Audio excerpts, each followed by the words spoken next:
With NAFTA negotiations underway this week, rumors of a potential TPP rejoin and growing speculations over China tariffs, it's a busy time for trade discussions. Joining us now from the American Farm Bureau and our Washington headquarters is Oklahoma Farm Bureau President Rod Moesel. Rod, thanks a lot for joining us. How do you see these potential Chinese tariffs impacting Oklahoma producers? Well, it's certainly got lots of our farmers and ranchers very nervous because a big share of our production does go into different export markets, including China, and so they're all on pins and needles and watching all the pricing and worrying and very hopeful that the Trump administration will succeed in getting new trade deals done very soon so that we can restore some stability to the markets. What about a rejoin to the Trans-Pacific Partnership? How would that impact the state producers in your area? I think all the farmers I talk to are, would love to have the chance to go back into TPP. The other countries that were in that agreement, of course, proceeded on without us, and our farmers almost universally would like to be a part of that, whether that's through the big agreement with all those countries, the TPP, or whether that's individual agreements with the countries. But they're very important trading partners to us.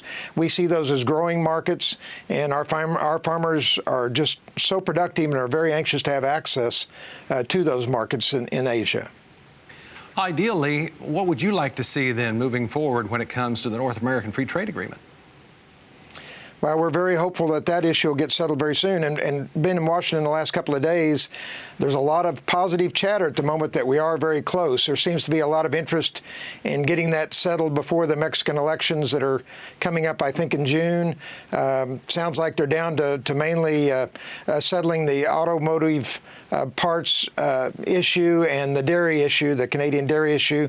And so we're very hopeful that they'll get those last couple issues settled and get the updated NAFTA ready to go to Congress and to be affirmed by all three countries. Well, Mr. President, your state has been battling the Ray fire this week. Can you give us an update on the conditions and what you're hearing, please?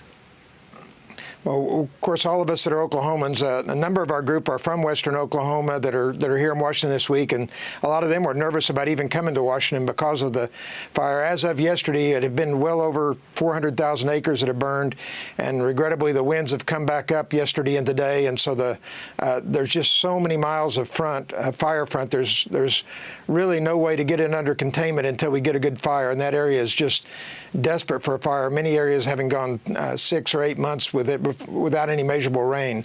And so there's a very good chance for rain on Saturday, it looks like, late Friday into Saturday in that area. So we'd ask everyone to consider praying for rain for West Texas and Oklahoma where there's very, very significant. It's not just the Rhea fire. There's actually a number of fires, but the Rhea is by far the largest.